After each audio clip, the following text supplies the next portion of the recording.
Hello and welcome back to the America First Energy podcast. My name is Skyler Zunk. I'm your host, and today we're going to be having a great conversation with Virginia Department of Energy Solar Program Manager Aaron Berryhill.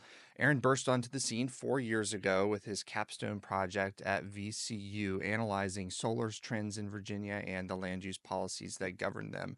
We're going to have a great, wide-ranging conversation on solar energy's growth in Virginia. After our conversation with Aaron, I'll be joined by our co host, Ben Wilson, to discuss all the stories in the news this week. Well, welcome, Aaron, to the America First Energy podcast. Thanks so much for being here today. Yeah, thanks so much for having me. So, Aaron, of course, you're the Virginia Solar Program Manager at the Department of Energy. Tell us a little bit about your work at the department and how you found yourself there. Yeah, so in my role, I kind of follow state policy around solar in Virginia. Not just utility scale solar, all types of solar. Provide support to the General Assembly on those topics, and then any work that comes out of the General Assembly related to solar, whether it's boards and authorities or work groups. I typically kind of manage those, and then additionally, I provide support and resources to our local governments here in Virginia that are making decisions around solar, whether it's to approve a land use permit or to install solar on their public buildings. I also try to provide resources for local governments, and that includes, doing research and collecting information. As far as how I got to where I am, Skyler, I think you mentioned in the introduction. Um, 4 years ago, I graduated from Virginia Commonwealth University, and I studied urban planning. And so my interest was always just in working in government, working on policy. Didn't ever really have like a really specific interest in solar. Um, and while I was there, I was doing some projects with rural local governments in Virginia, through an internship and kind of a side job. So I got exposed to a lot of the work that rural local governments in Virginia were doing around policy making. And one of the things I kept seeing was solar. So I just kind of took an interest in it, found it to be more of a unique policy challenge. And that's why I took an interest in it more than I was like really passionate about solar energy. So that led me into doing a capstone project kind of to finish out my master's degree where I studied utility scale solar siting in Virginia. And I just kind of inventoried what was out there, how much land is being used, what types of land, um, and found it to be really interesting. And it was sort of a jump start into my position that I'm in now, that I've been for about 4 years. So I've learned a whole lot about solar energy over the last 4 years. Yep. Like to say I'm maybe a little bit more passionate about solar, but ultimately, like my true passion is like just diving in on like tough policy issues, and I think this is one of them. Well, let's talk about those policy issues as they're developing within the General Assembly and how Virginia is currently looking at energy and solar specifically right now. If you were to be walking someone through the past couple of years of how the General Assembly has adopted and looked at policies affecting clean energy development, how would you describe that? And how do you think the General Assembly's current conversations are going to be progressing forward over the next year? Yeah. So of course, the Virginia Department of Energy is an executive branch agency. So we first and foremost serve the executive branch. So a lot of our work is kind of put into the Virginia Energy Plan, and I'm sure our director probably spoke to that a little bit Yep. in one of your first episodes. And so that comes out every 4 years. And so I was I've been in this position for 4 years, so was part of kind of the tail end of the previous energy plan, and then starting next year, our agency will write another energy plan. But I will say a lot of the policy efforts that we've seen in the General Assembly have been kind of charted out with our kind of all of the above Virginia Energy Plan, grounded in kind of a lot of the modeling of what our expected demands are. So that's kind of the overarching. But of course, within that, we've seen a lot of different things at the General Assembly. A stalemate, really a stalemate with kind of solar siting. and we could probably talk about that for quite some time. But there's also a lot of pretty interesting trends that have been laid out through kind of policy decisions by the General Assembly.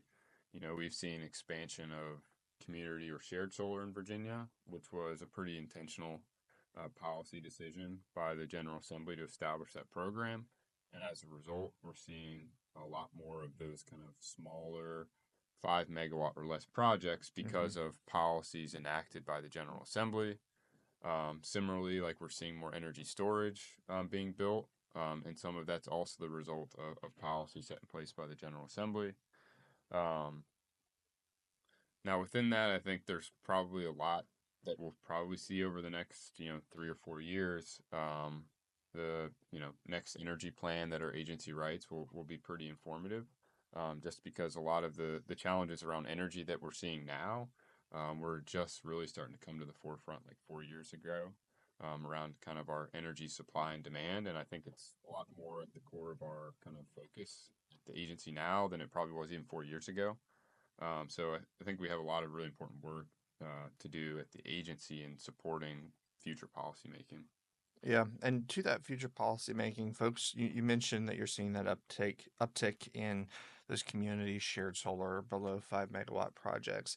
What are you seeing generally with utility scale projects and how those are being treated in Virginia? Yeah, well, I think it's important to kind of note that, absent any sort of policy intervention, utility scale solar is kind of where we would see a large amount of our energy generation today. Let me dive in there because we do have some big policy um, moves in Virginia that seem to incentivize large scale solar. But in your work viewing other states, is solar growing just as fast, even if they don't have the state mandates or the state goals for clean energy? Yeah, I mean, we're seeing it, all across the country, and especially in some of these unregulated states. Pretty significant expansion of solar, and where there's wind resources, not in Virginia, but in other states where there's more wind. Also, quite a bit of wind without any state-specific policies pushing that. And also, utility scale solar has pretty quickly become cost competitive with all other forms of energy generation without any federal tax credits. And so that's kind of where I say, absent any additional policy interventions, like Hmm. we're going to see a lot of utility scale solar. It's relatively cheap to build, and it's pretty quick to develop it. And so that's, one of the important things that we're seeing across the country, and that's not specific to Virginia. Now, some of the other things around like shared solar, that's a pretty intentional policy intervention. Um, you know, we're seeing a lot of local governments in Virginia, you know, reviewing applications for projects of 5 megawatts or less that they really didn't see, 2 or 3 years ago. And a lot of that is being kind of driven by the establishment of the shared solar program. Um, Now, within that, like also you have to consider the cost of the project. So, our utility scale solar projects are typically less than $2 a watt. And then when you get to community scale, you're at probably 2.5. And then residential is usually over $3 a watt. So if you just kind of compare the costs, utility scale solar is going to win. But there are other kind of policy priorities that we see both here in Virginia and across the country that people want to see distributed rooftop solar, Hmm. and for that reason, like Virginia has a carve out specifically for distributed solar, and we also have a specific shared solar program because those are policy priorities that the General Assembly wants to see. But without those, we'd probably see even more utility scale solar than we do, just because that's kind of where the market favors. Yeah, so we get that question quite often. It's like, why try to build a solar farm in a rural community if you can just put solar on rooftops in your urban centers and in Northern Virginia? Is that purely just kind of a cost of what that energy is produced at? Is that why we're seeing the move towards these larger facilities, economies of scale? Yeah, a lot of it is the kind of cost to develop the infrastructure, economies of scale. Um, but there's also a lot of constructs that, complicate developing on a rooftop, being able to just sell electricity is a little bit easier at scale. If you're covering your parking lot or a roof with solar, usually requires you to have the demand at that location Hmm. to use it, and then also to kind of navigate the programs that allow you to do that. So net metering here in Virginia, there are a lot of rules, limits on the size, what percent of your total use that you can do. And so there's also a lot of complications that, a really large electric user may not want to navigate. And it's a little bit easier and cheaper to procure offsite electricity. Yeah. So that's probably the most important component. And Aaron, you mentioned from the top your capstone project analyzing land use and solar's position in Virginia, but you and your colleagues at VCU recently did an update to that study to help inform the future of the state and those local policy approaches. Tell us a little bit about what that update looked like and what solar's doing in Virginia as of early 25. Yeah. So that capstone I did back when I was, finishing my master's degree. At the time, I was just doing it, just to finish my degree, and then it was posted online, and way more people read it than I thought were going to read it. It became famous. And people found it really interesting what the findings were, and over the last kind of 3 years that I've been in my position, people kept asking me, when are you going to update it? It was really interesting.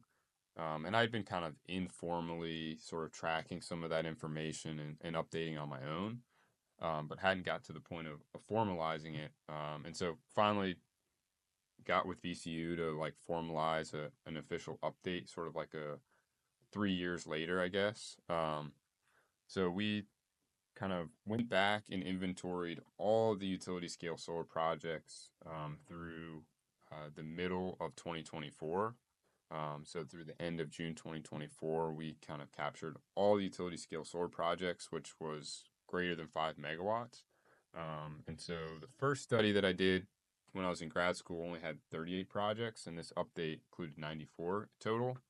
Um, and so we kind of tracked, how many acres is being disturbed, what types of lands, and some other trends. And so kind of first and foremost, currently solar occupies about 30,000 acres in Virginia. There's a little over 27 million acres in Virginia, so that's less than 0.1% Hmm. roughly. Um, and I'm always trying to contextualize like what does 30,000 acres mean? And the kind of best comparison that I could find is there's about 30,000 acres of golf courses in Virginia.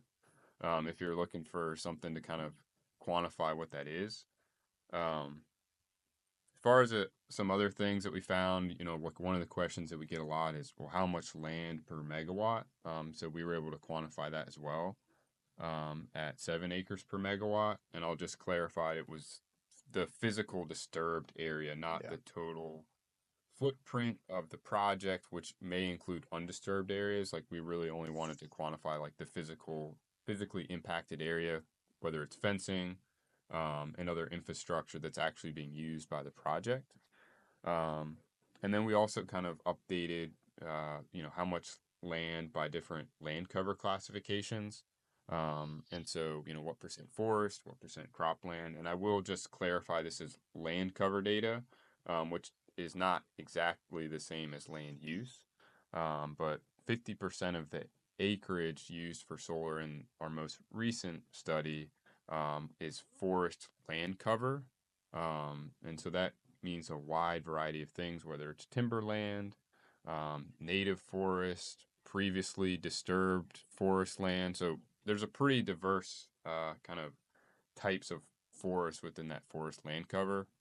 That represents about 0.1% of all forests in Virginia that have been used for solar. Um, and then about a quarter of the solar acreage has been cropland land cover, which could mean a lot of things as well. And that's about 0.5% of all cropland in Virginia has been cropland land cover Yeah. specifically has been dedicated for solar. Yeah, and we hear some folks fear mongering at the local level, and perhaps they don't know better. Perhaps they haven't had the benefit of reading the update to your study saying that hundreds and hundreds of square miles across Virginia are going to be plastered over with panels. I know your study update looked at some of the higher ends of estimations for where Virginia could be with solar in the future. If I'm not mistaken, that was still just a fraction of 1% of land that would be put into solar. Is that correct? Yeah, I don't know what the exact numbers are. This was kind of a spin-off of my study, so I'll give Dr. Damien Pitt at VCU. He did like an additional component of this. So I was involved in the kind of existing inventory, and then they took a secondary study to kind of model some of our findings in the future. Um, but it was not an overwhelming amount, but I don't remember what the exact number was. Um, the other thing that I'll point out that's pretty important as well is like we also looked at like what is the quality of forest and farmland that's impacted.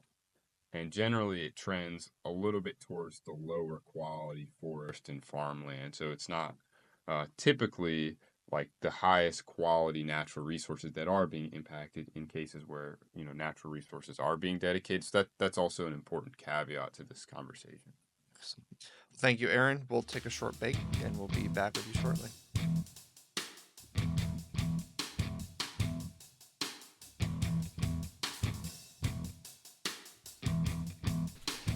Well, welcome back to the America First Energy podcast. I'm here continuing my conversation with Aaron Berryhill, the Virginia Department of Energy Solar Program Manager. Aaron, as we mentioned earlier, we had the privilege of interviewing the director of the Virginia Department of Energy, Mr. Glenn Davis, for our first episode. One thing we touched on is that Virginia is a very energy-hungry state. We are consuming more energy than we are producing every single day. That means we have to purchase that energy from other states, and they see a lot of those benefits for that in-state generation that they export to us. But in terms of energy years, energy moves very slowly, but we've done quite a lot in the past 10 years in terms of solar development growth. 14 or so gigawatts permitted in the past decade here in Virginia. And those projects are being permitted in localities that so far historically never really had to consider energy generation or siting energy generation facilities. I'm sure you get a lot of questions from local governments about what they should be thinking about when they're deciding on energy projects, what these mean, what questions they should be asking, what policies they should be putting in place locally. Tell us what those conversations look like with local governments and what your office does to help them. Yeah, I think first and foremost, I think you put it really well, and it sort of I think is a good signal to the importance of probably both of our works, and that local governments at their core are making land use decisions, and they've been doing that since they've you know been established. That's really their core duty is to make land use decisions, Yep. and that's something that they create ordinances and they establish regulations to manage that process.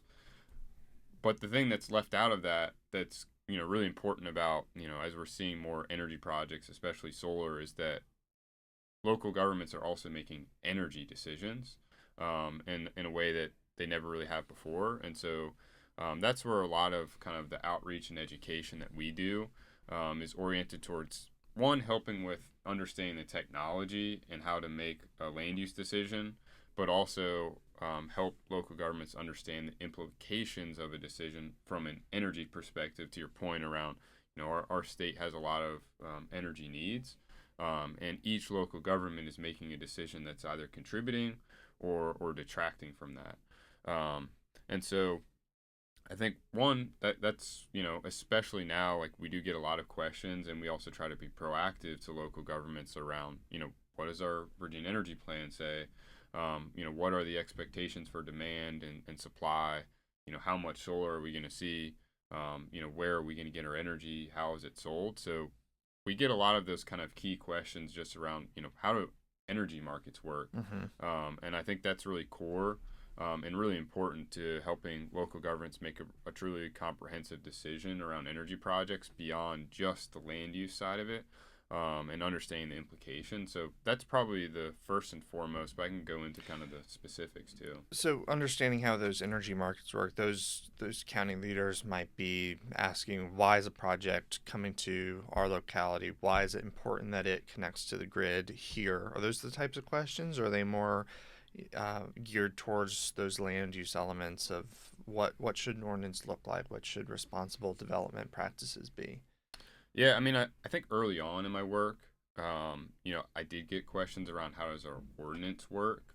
Um, and a lot of local governments have created an ordinance, and a lot of them kind of want some of their own discretion. But a lot of the questions are really oriented towards like understanding how it all works. Local governments, like, sometimes they don't know why they're seeing a lot of solar projects in their community. And it's pretty simple as explaining, like, your locality has this infrastructure, and, a substation that, is pretty cost effective to interconnect to and sell into the grid. And I think that's kind of like a light bulb moment when you Mm-hmm. can explain that to local governments of, what makes your community a really good candidate? Like, why are people interested? And help them understand sort of the market from a solar developer side of, why are you looking to develop projects, as well as the types of projects that you may see. And so some communities may only see, 5, 10, 15 megawatt projects due to the nature of their, available infrastructure. And then there are other localities that may really only see 50 to 100 megawatt projects. And so that's a really important thing that I think local governments probably lack the expertise to understand without some additional kind of outside, resources. That I think is really helpful. That I think most often are like where those types of questions are most receptive to the Yeah. answers, and I think are feel like they're really like benefiting and learning something new. Um, Yeah, and I want to get into the way the grid works in the electricity markets at PJM, but a lot of counties certainly are feeling what we might call solar fatigue. Um, but I want folks to realize that one, it's a cost thing and it's an economics thing. My question to you is, of the say the last 10 years of new energy projects that have been developed, brought into Virginia, what proportion of those do you think are solar energy projects? in terms of capacity over the last 10 years, certainly the majority, probably close to over 90%. I don't know Yeah. the exact number, but pretty much every new energy project that we're seeing um, has been solar over the last decade. Yeah, that's where the market's taking us. Let's talk about the cost of electricity. You mentioned in the first segment that solar's delivering extraordinarily cheap electricity to the grid. I believe you said about $2 per watt on the utility scale side of things. Um, Talk about how the energy markets work and how power plants decide who's going to be turning on today, who's going to be powering the grid today, and what that looks like for solar. Yeah, I mean, there's a couple things. Like, I think the first half we touched on, like the capital cost of developing solar has become, significantly cheaper. And so that's one influencing the decision to develop it, but also kind of the longevity and the business model for, operating a solar facility. Unlike other forms of power plants, is, PJM has both a day ahead and a live market for bidding, the sale of electricity. Um, and solar can bid in at $0 because there's no fuel cost. So, they're always going to outcompete any other form of generation apart from wind, which is in a pretty similar boat. And so, anytime there's energy that's needed on the grid, and there's a market that decides who's going to bid first, solar's always going to be at the bottom. So solar is going to be picked first, as well as kind of our base load like nuclear. Mm-hmm. Um, and then those others that can kind of ramp up and do have fuel cost, it's a decision for them in terms of, how cost effective is it for them to operate, take on those fuel costs at whatever the market's going to give them, versus solar, there's really no, they can operate at a pretty low cost, and so whatever the price is, they're willing to take it. Yeah. So does it stand to reason until a certain point, the more solar capacity that's installed within Virginia, that's selling energy to Virginia homes and businesses, the more that capacity, the lower those electricity costs are going to be because they have so low operating costs? Yeah, I mean, um, you know, up to a certain point, which Yeah. is, things that we hear about in other states. But, kind of at our current level of implementation, you know, when the sun's shining, like we're getting free electricity. But, there is certainly a limitation to that. Once you're generating more solar than is demanded on the grid, then you have to find a way to do something with that, whether it's develop more energy storage to save that for other times of day or curtail it at a loss. So we're not quite at that point in Virginia, but there is certainly like a limitation, kind of a natural limitation on how much solar can be on the grid that's driven by the market. But what we're seeing today is largely driven by free electricity generated by the sun. Yeah. And so with a market based, all of the above energy strategy that Virginia is moving towards, you're going to see solar slice of the pie increase to a certain point, but not become a majority of the energy generation that we consume here. Yeah. One of the common metrics that you'll see is the levelized cost of electricity. And another one is the ELCC, which is the effective load carrying capacity. And probably more the ELCC is pretty important, because the more solar that you build, the kind of declining value that it will have on the grid, because it only generates at a certain time of day.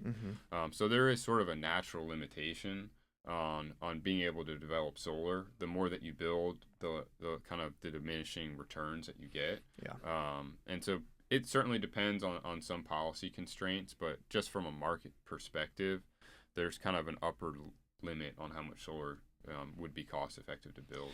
Well, let's dive into that and talk about the next phase of where you see solar energy's growth going in Virginia. And let's dive into energy storage. Energy storage, you mentioned earlier, is a way to consume that excess electricity when the sun is shining and use it later into the evening or whenever it's needed on the grid. Is that the next phase of solar's growth in the Commonwealth? Yeah, I mean, I would say, the vast majority of projects that we're seeing proposed now at the utility scale level do include some sort of storage component. And so there's that element of solar plus storage as well as standalone storage. They're related but different. Mm-hmm. And a lot of that, again, is being driven by kind of the market and being able to capture, what the cost of electricity is during the day when it may be cheaper, and then being able to resell that at other times of day. And so, yeah, it's an emerging topic, and I think where we are with energy storage now is probably where we were with solar about 10 years ago. Where we're seeing a lot of questions. It's a foreign technology for a lot of communities, and so we've gone through a process in Virginia where a lot of local governments have taken a lot of time to write ordinances and for solar, and we're starting to see that again with battery storage. I think there's a lot of lessons learned from kind of learning about solar that can be applied to battery storage. We're starting to get a lot more questions at our agency just around, how does the technology work? How should we be addressing it? What are the things that we should be most concerned about?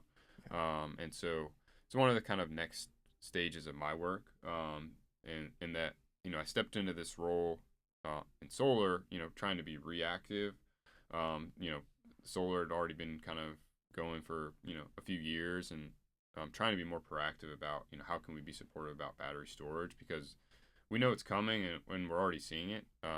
And, we're seeing a lot of local governments ask questions about it. Well, that's great, and great to hear your agencies being proactive. We're certainly trying to be the same at the local level, helping to encourage good storage policies to be adopted alongside those solar energy policies, so counties are well equipped when those projects come to town.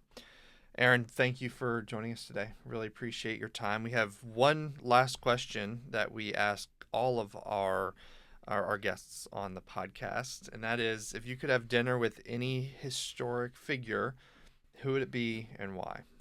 Yeah. Um, it sounds like there's been a lot of American historical figures. And so I would imagine someone's already said Thomas Jefferson, but I'll do an offshoot of Thomas Jefferson's work, which is William and Clark, um, or Lewis and Clark. Lewis and Clark. William Yeah. Clark and Meriwether Lewis. Okay. Sorry. Yeah. But uh, I'm sort of an adventurous and outdoorsman, and always been kind of like fascinated around like being the first person to kind of explore an area, and like all the lessons learned. I love looking at maps. They made Um, a lot of them. and so, I've read their journals of their travels, and like even my work today, like I always am looking at maps, and so they're kind of like the foundation of a lot of the work that we see today around just exploration, and also the other thing that I think is really interesting about them is, typically you see something led by one person. So I think there's also a lot to learn from them around like their sort of shared responsibilities in a leadership role. And so apart from the adventure side of it, I think it would be really interesting to kind of engage with them on, just how they led a group of people collectively, instead of just as one. That's interesting. So Meriwether Lewis, I don't know if he was born in Virginia, but he spent a lot of time in Virginia. Did Clark grow up They were here as both, well? yeah, Virginians, Really? that spent a lot of time in Virginia. So of course that goes without saying. Another important part of it. Excellent, excellent. Well, thanks again for coming in today, Aaron. Yeah, Appreciate your appreciate it. time. Enjoyed it.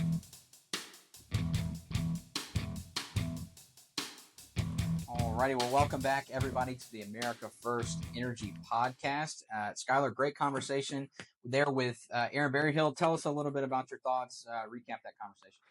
No, always a great conversation with Mr. Berryhill at the Virginia Department of Energy. In some ways, his job seems relatively small and focused on solar energy exclusively, but when you zoom out and take stock in what's happening in Virginia right now, his role in solar energy is responsible for the vast majority of new energy generation capacity that's being brought on year after year. So I wish we could clone Aaron, put him in every county across the Commonwealth, and have him instill his wisdom and his analyses of what solar's doing, how it's helping these communities, how it's helping to out of our energy demand growth. It's so important. It's a big role. Right. And it's a part of the larger story in Virginia, which is, like you say, addressing Virginia's growing like crazy. And it's exciting to see. But with that growth comes new demand, and we need to find ways to get those electrons on the grid to meet that demand, because there's that ever present balance that we need to strike. And it's that balance that unfortunately was a little out of whack in Louisiana over the recent days. And so for our In the News segment today, we're going to chat through a little bit about a recent story coming out of the New Orleans area of Louisiana.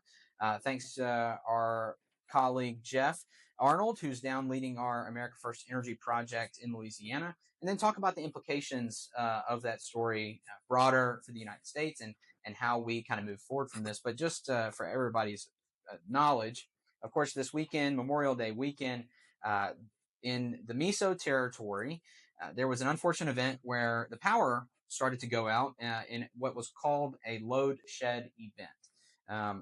Rolling brownouts kind of plagued different parishes and different customers across the region there around New Orleans, affecting almost 100,000 people in about 4 or 5 different parishes in Louisiana. This was largely due to demand that just couldn't be met by generation. And so today we're going to talk a little bit about that and the implications there. So, Skyler, first thoughts on the situation down in Louisiana? Yeah, well, first thoughts is that it's really sad and a hallmark of a third world country when you have to do load shedding events and rolling brownouts because you're not producing enough energy as your customers want. So very sad. I mean, on Sunday afternoon we were receiving texts from Jeff down in Orleans area. The folks down there who lost power got a 3-minute warning prior to electricity being shut off, and you can't do very much effectively in 3 minutes other than just to prepare and brace for the power outage. Okay, in Louisiana. Temperatures around 100 degrees on Memorial Day weekend, and a lot of folks were out enjoying time with family at different festivals, and experienced this in the middle of their busy. It was Sunday afternoon. No big weather event caused this. No really unforeseen item, except for the fact that one nuclear plant in the New Orleans area, Louisiana, was scheduled to be out of operation for some scheduled maintenance. That was reducing the generation capacity, and then that second. This is followed up by a second nuclear plant being unexpectedly down and not producing energy. So at that point, they're down several hundred, if not several hundred megawatts, if not a couple gigawatts worth of electricity, and that put the state and MISO South Territory into an emergency state where they couldn't pull energy from other parts of the regional transmission operator and had to do these scheduled brownouts or load shed succession in that New Orleans area, leaving, like you mentioned, over nearly 100,000 folks without power on a holiday weekend. Right, and I think although this is a terribly unfortunate situation that occurred, the reality is it could have been much worse had the load shed not begun. Now, just to explain a little bit for our audience that may not be aware, a load shed event, like was previously mentioned, has to do with demand. So when we're talking about load, we're talking about demand on the grid, and so they're cutting off the energy generation to certain regions to ensure that demand goes away and that balance on the grid stays where it needs to be. Now, of course the grid is a very intricate system, but at all times the grid generation must balance that demand, and so in order to prevent further blackouts, they shut that down. This is similar. We saw a worse situation about 22 years ago in the Northeast, where similar situation, transmission lines go down, generation crumbles a little bit in the Northeast due to some winter storms, and boom, there's a blackout. Hundreds of thousands of people are without power, causing disruptions for days. And so the what was avoided here was a similar situation, but this is a bit of a red flag moving forward as we see generation kind of falling out of place. Yeah, Ben, you touched on it. I mean, our grid operators and our electric utilities have a hard job to do. They have to exactly match the demand with the supply. That has to be very constant and has to match on the grid at 60 hertz, 24/7, 365. Otherwise, there's issues.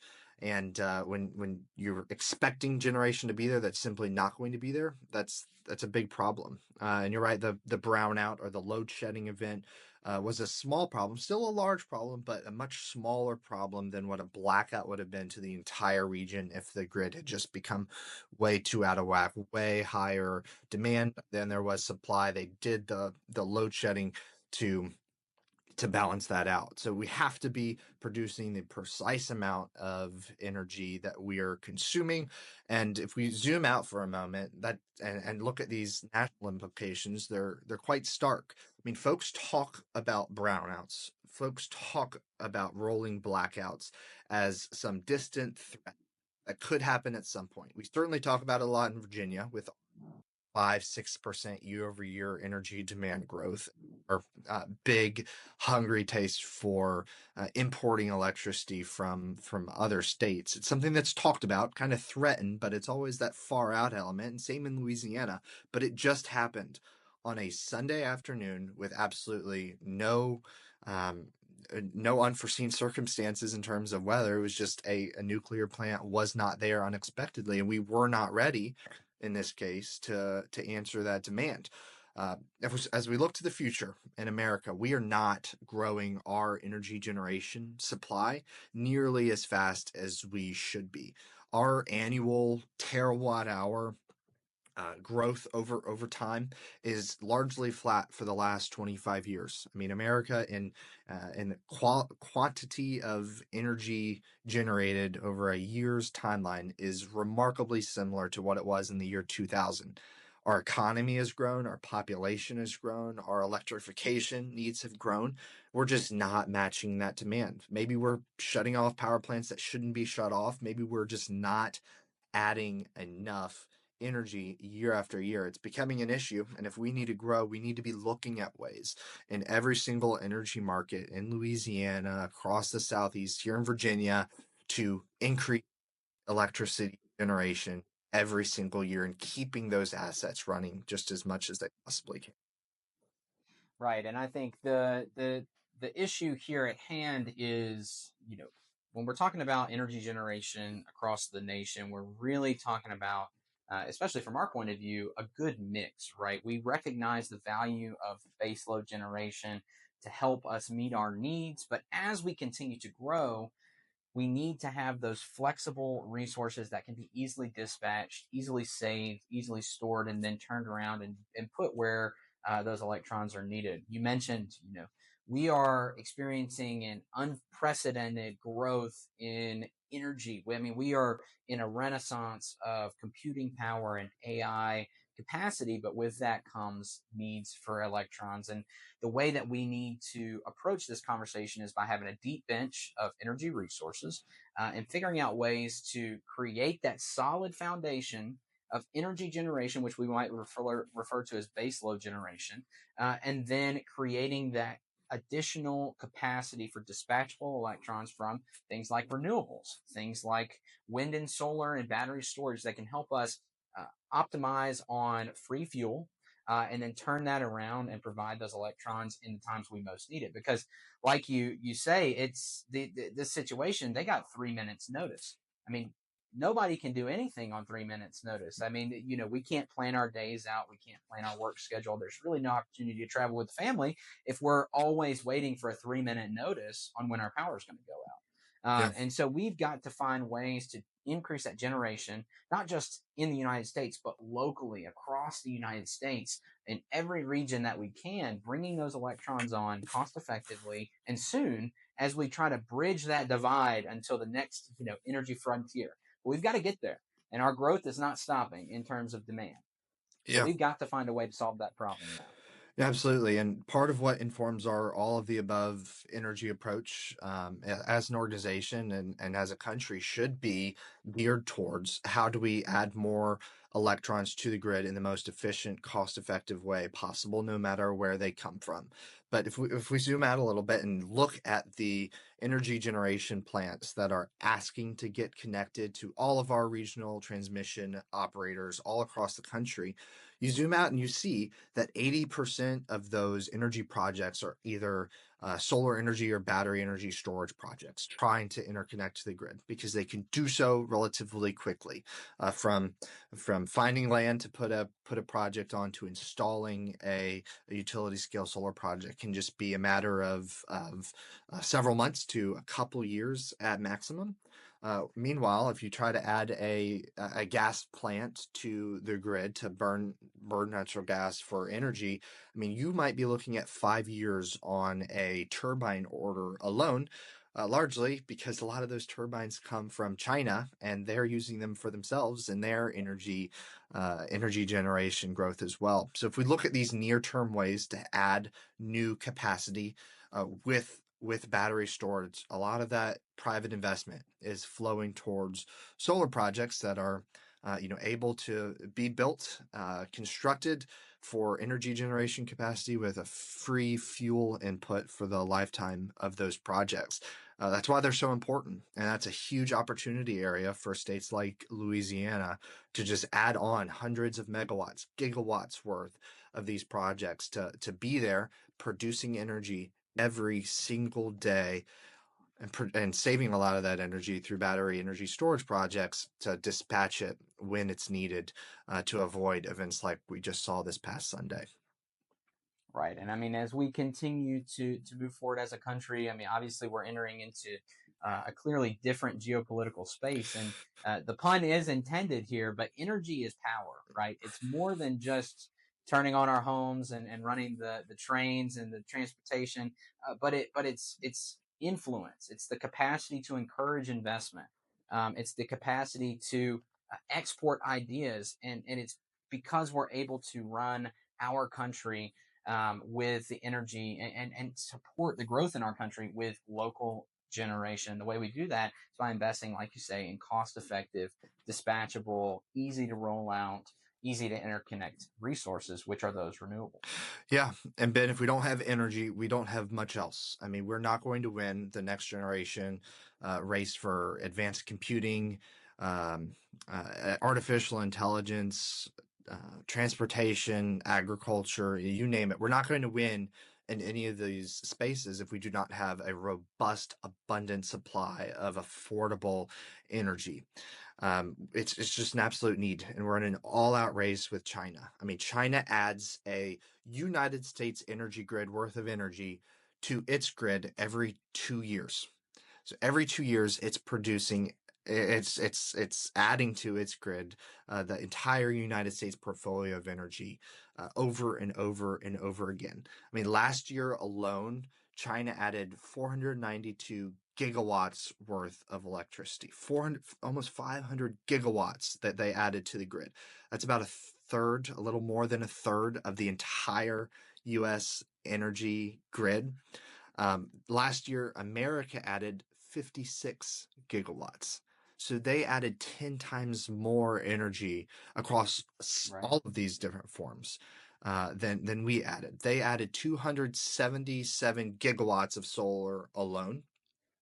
We added 30 gigawatts of solar alone, and that was the largest growth area for both of our countries. It's an absolute need, and if we're in this AI energy arms race with China, we're not winning right now. Right, and that's the thing too is everybody wonders, well, how is the Chinese economy able to have so much influence in the region? Well, it's because they've got power. They can show people, hey, bring your business here, bring your manufacturing here. We've got the electrons for you, and we've got to be able to replicate that and surpass that because people want to come to America. I mean, greatest country on earth. People want to come here and invest, but we've got to have that capacity to support them when they want to become a member of the American economy, and that starts with those electrons. So. Yeah. Sad story. They're out of Louisiana, but hopefully we can learn from this red flag, this scary scenario, and prevent future brownouts by bringing home more electrons. Yeah, nobody's going to complain about an overabundance of electricity. If we have too much of it, guess what? The price comes down.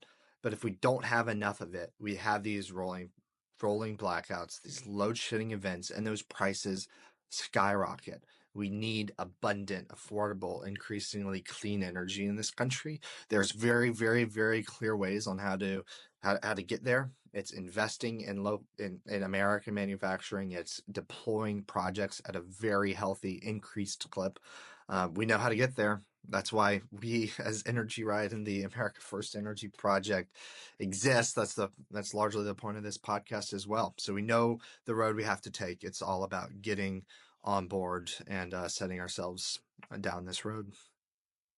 Awesome. Well, great chatting with you, Skyler. Look forward to the next time we're back on the America First Energy Podcast. Thank you, Ben. See you then. Thank you for joining us for another episode of the America First Energy Podcast brought to you by Energy Right. You can find our show on Spotify, Amazon Music, Apple Podcasts, and X. You can find full videos to accompany our episodes on the Energy Right YouTube page. Today's episode was hosted by myself, Skyler Zunk, and Ben Wilson, produced by Kayla Ventura, and audio and visual support coming from Mr. Dylan Taylor. A big thank you to our great guest from the Virginia Department of Energy, Mr. Aaron Berryhill. Join us next time on the America First Energy Podcast.